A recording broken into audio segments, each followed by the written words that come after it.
All right, friends, it's T-Man, and I decided to do a reaction video to JasonBlaha's video. He just popped up because I think he was doing a live right now. I don't know. There's always some weird stuff coming up with this dude. But anyway, so yeah, I'm going to react to his video, the gym, lifting, recruiting, fitness gear slave himself, Blaha. Blaha says, do we need front raises if we do lots of pressing? All right.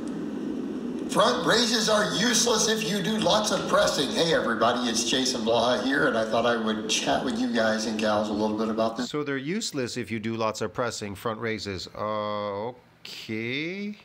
This piece of misinformation. I'm going to flat disagree. I'm going to disagree with this completely. He's going to disagree, okay. In fact, I'll go so far as to say that not just aesthetically, but from a powerlifting perspective, I have taken bench pressers and used front raises.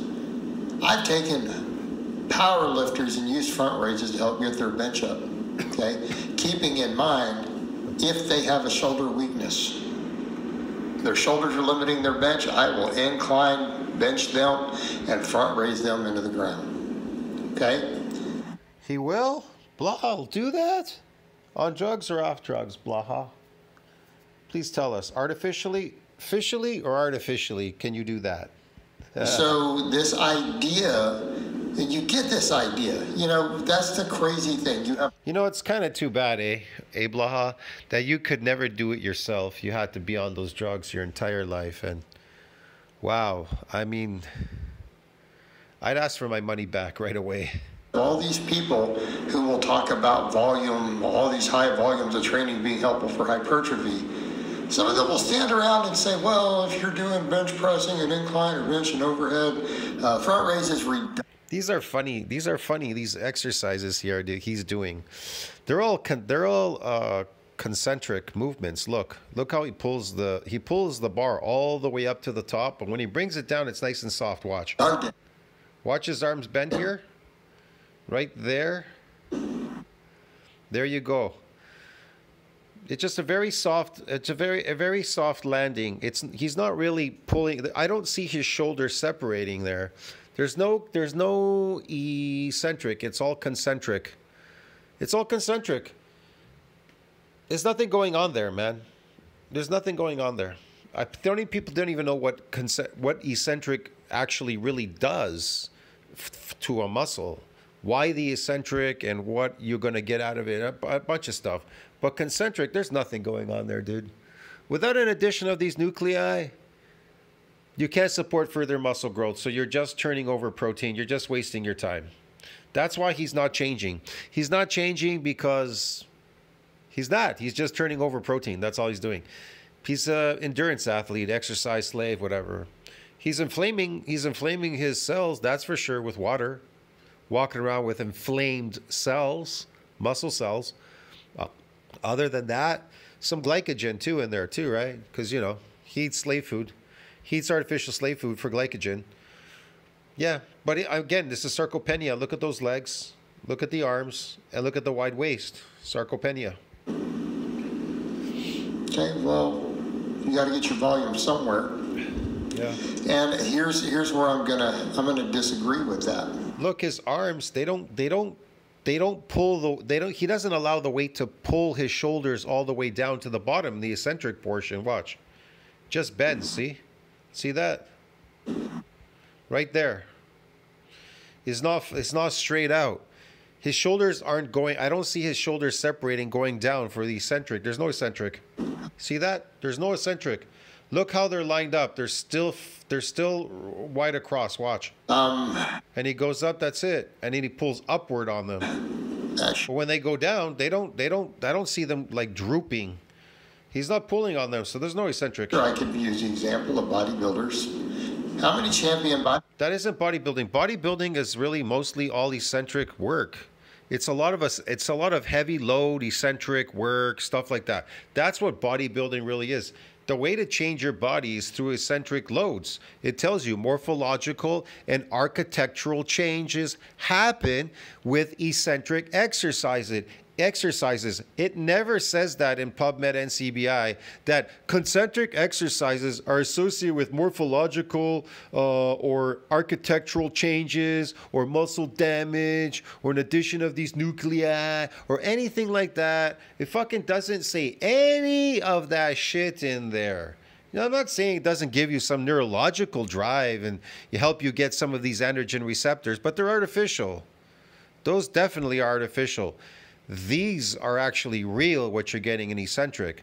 But if you want some artificial muscles, okay, move for sarcoplasmic hypertrophy and move for, you know, powerlifting. Lift heavy weight, bro, and get some neurological drive. That goes away really fast because it's artificial. It's extremely artificial. Bodybuilders did tons of big compounds and still isolated all 3 heads of their delts. Yeah. How many of them? Look. Tons of them. Look, it's concentric. Look at him. All the way up to the top. Well, they're genetic freaks. He just brings his arms a little bit down. This is a pure concentric exercise. There's no eccentric here. He's bullshitting. They're on tons of gear. Okay. Besides the point. They were still winning. But let's step back and talk about all this for a minute. What is our issue with volume? Why is it that in some cases ultra high volume doesn't work? Because people are. Why doesn't ultra volume not work? It does work. It works with, it gives you, it tells you sarcoplasmic hypertrophy. High volume was associated with sarcoplasmic hypertrophy. Man, I brought it up so many times in all these stupid videos. I know a guy right now, he's doing some like arm wrestling stuff and he shows himself how he got big. He's got this big thumb and everything. And he's like, I do 40 times or whatever every day for 40 days straight, doing the same movements every day, boom, bah. Because that's endurance every day, lifting.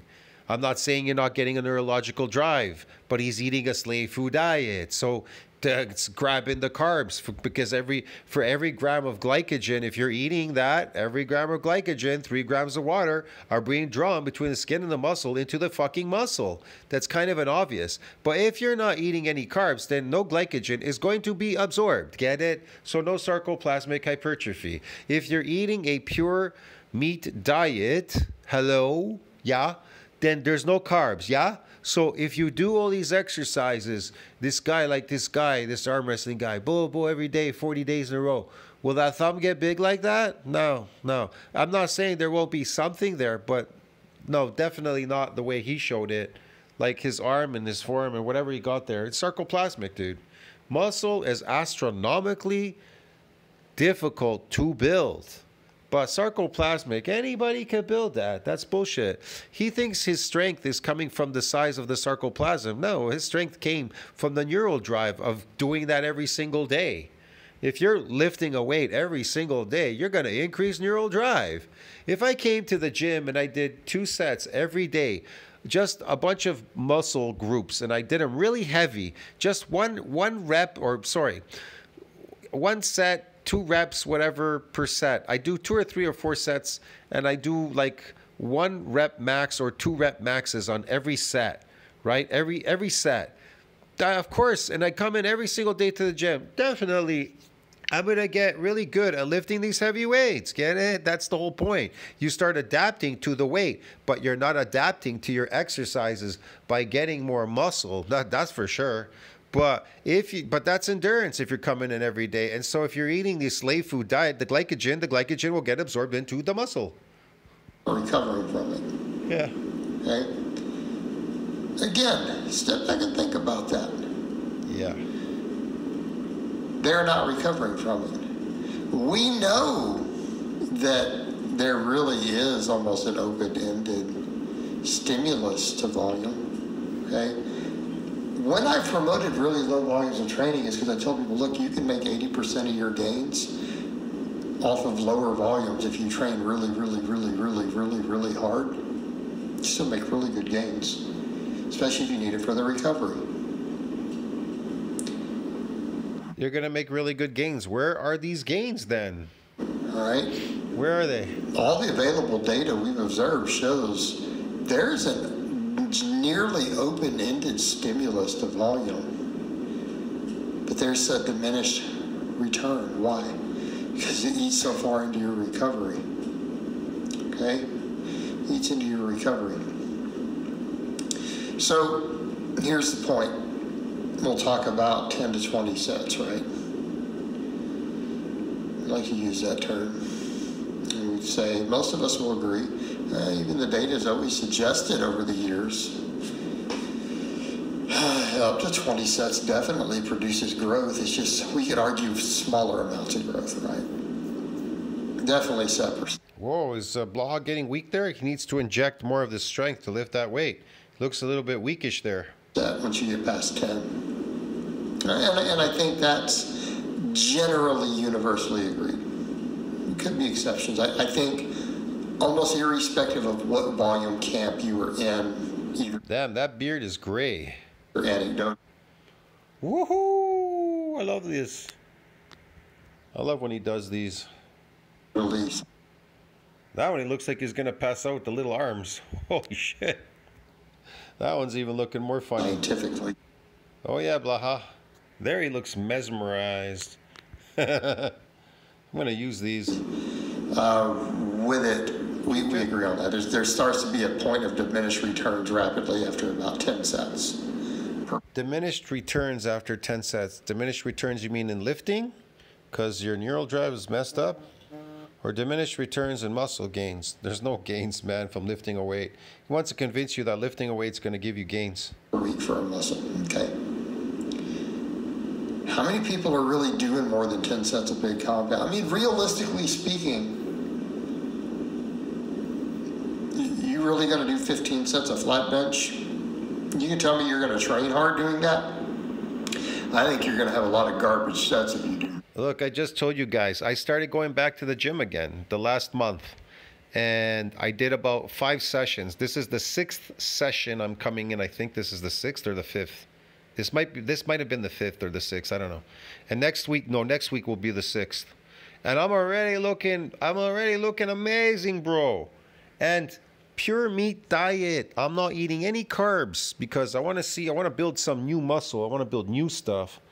And I'm focusing a lot on eccentric exercises, man. Heavy load, eccentric, that's it. You know what I mean? To get as much damage as I can. And I'm telling you, I already look I'm super strong already. The weights already feel super light. And that gym I go to, they're kind of a cap there on some weights. I need more heavier weights now. I have to put more weight on. This one guy was looking at me. I go, that's not enough weight for my arms. He's like, holy shit, how much more do you need?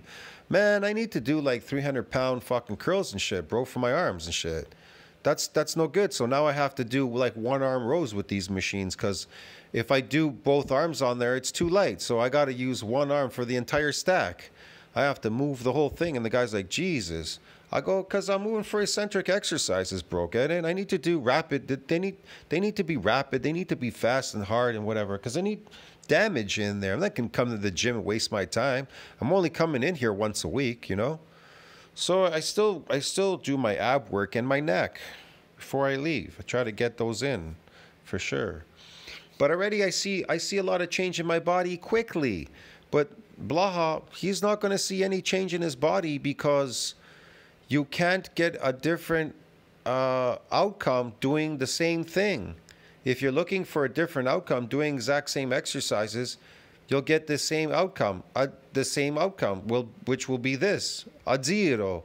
See what I mean? Just that. There's nothing else going to be going on there. The reason you want to go in once a week is I just told you before, the eccentric exercise. What's it associated with? Morphological and architectural changes in your body. Now, he's adapted to his exercises. Is he going to get any morphological or architectural changes in his body? No, absolutely not. The only thing he's doing, which he's already done, is try to reduce his body fat. See what I mean? But he's taking drugs for a cosmetic look. That's totally different. You could go out and go take some drugs if you want to look cosmetically. If you want to look cosmetic, go and take these drugs. But that doesn't mean you created something real. That's temporary. It's fake, providing you keep taking those drugs.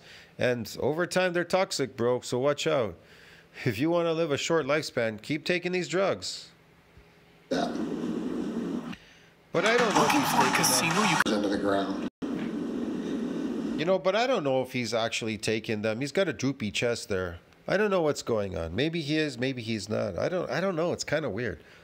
I've never seen anybody look this bad who was taking steroids. Primo and Test. He's taking Test and Primobalin, a cutting drug.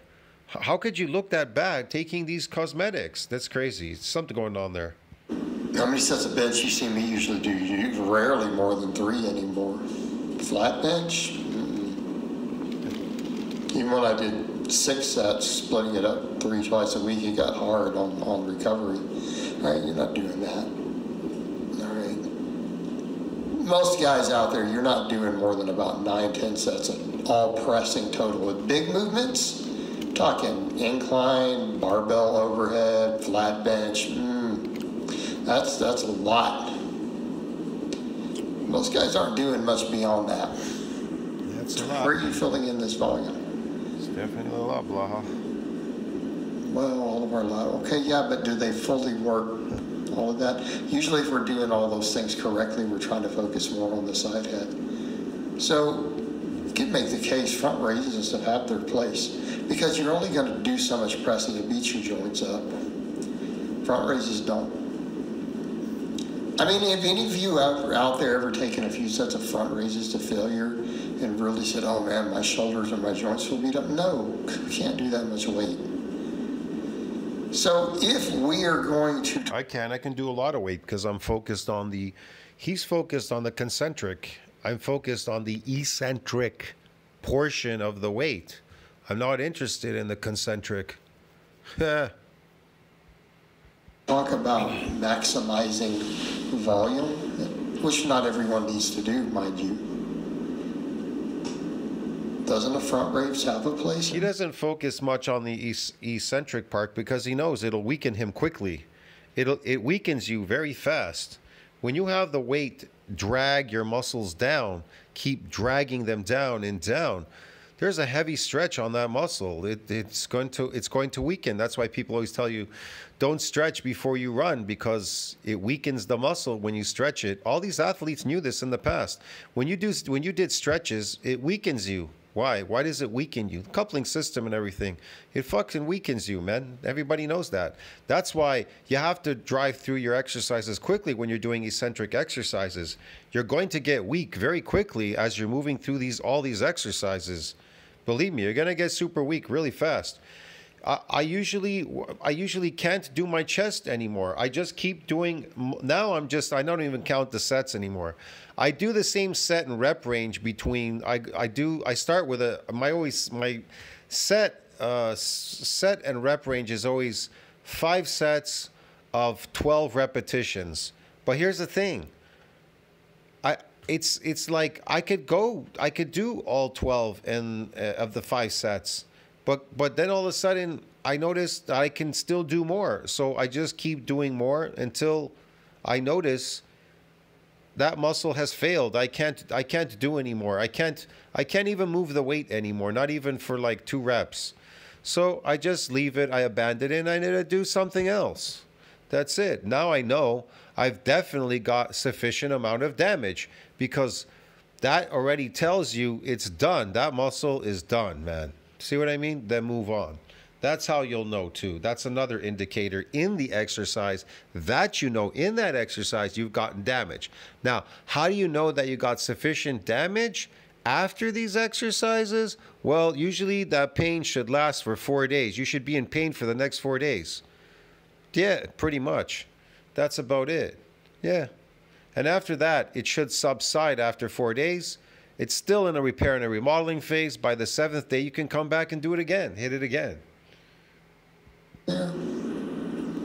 And you should be super strong when you come in on the 7th day. You should be a lot strong. Every time you come back, you should be a hell of a lot stronger than the last time you came in. And you'll notice that these weights are going to start to feel light. So then you're going to have to add more load. And then you're going to go, oh my God, they're all too light. There's not enough weight to accommodate you in that gym anymore to do that. So of course, yeah, you got to move for like more of these, free weights as opposed to cables, because a lot of people use cables are better for pulling. Now that weight pulls on the muscle fiber, causing it to damage. So okay, the same thing with free weights, only you have to allow them to pull you down. That's the difference. When I see people do back exercises, they do rows, they just throw the weight up. No, I allow that weight to pull the weight to pull my muscles apart in my back, pull me down. I want it to pull me down. I don't want to push up.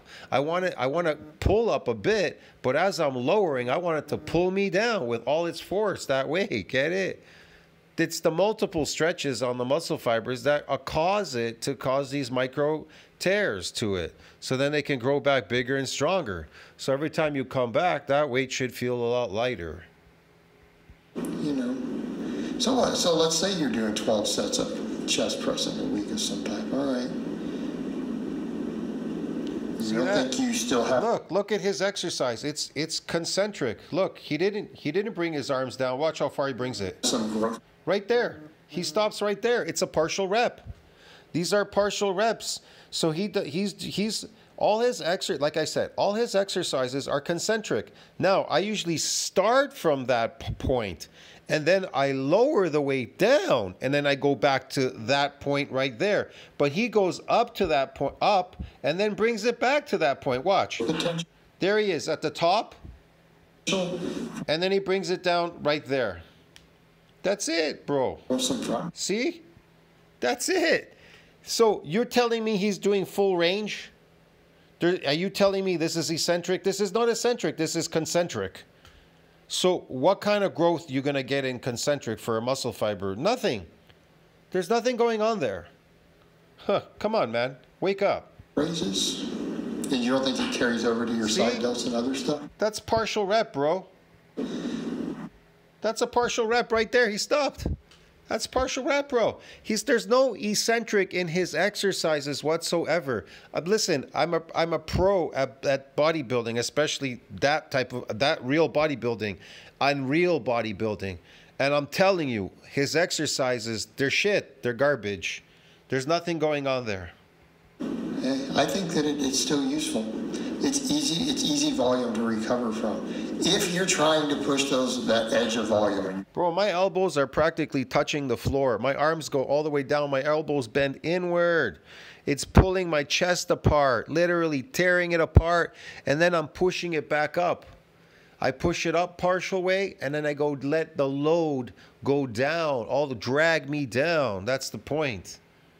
Really trying to push that envelope, it makes sense to start filling in your stuff with isolation work. It makes perfect sense to do so. And we'll stand here and talk about needing to isolate the biceps. We'll talk about needing to isolate the rear delts, but the same people, well, we've got to watch the front because people are interior dominant. Okay, they'll make that argument. Okay. But why? See how shitty his pressing is? It's garbage. It's concentric. They're interior dominant because they don't train their back. He's so focused on up. Gotta get that weight up. Gotta get it up. Yeah, man. You doing pull-ups and rows every single week like you should be doing? Are you pushing them hard?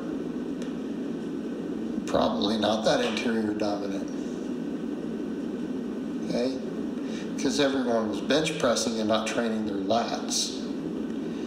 All right? But then we're still going to come in. How many of us, if we really want good shoulders, how many of us are isolating the rear delts?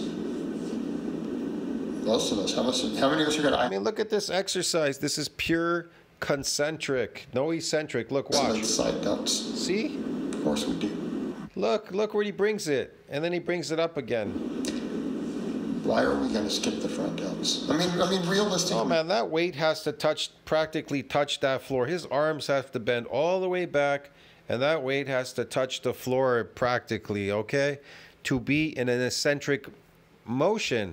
And then you stop here, and then you go down. You go down to the floor and back up to this point. But he starts from this point, and then he goes all the way up there to the top. What the fuck? This is pure concentric exercise without any eccentric. Doesn't make a lot of sense to do so. Do you see that? Do you see that? You people have to be blind not to understand what's going on here. I don't know that it does. Just because you're training, you're pressing. I'm telling you, his training sucks. A lot. I don't think that that's a good answer. Not if we're going to really push it. And again, how many champion bodybuilders? Look at him. That's why he could do so many of them so easily. He's not. His muscle ain't gonna fatigue at this point. Fatiguing from all the eccentric movement because he's not doing any. He's just it's concentric. This is endurance lifting, and some motor unit, but endurance lifting, bro. It's endurance. Isolated all three heads of the delts. Plenty of them who looked balanced and looked amazing.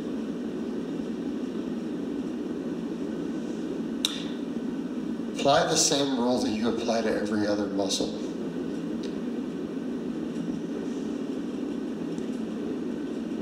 As much volume as you can recover from. Find the exercise, start working more of the exercises in that are easier to recover from. I mean, if we use this logic for front delts. Oh my God, this is like even less than, he's not even going partially down all the way. Look at him. Top. And then he stops right here. It'll be used for all these other muscles. This is funny. When we do that. This is hilarious. As long as you can recover. This lifting is funny. From it. All right, guys, but that's really all I have to say on that today. Providing you can recover from it. Yeah, I hope that's all you have to say. This is just bullshit lifting, man. I'll see you in the next one. Tell us what you think about that. Like, subscribe, support the channel. See you in the next one. Ciao, friends. Blaha is just really wasting his time. See you later.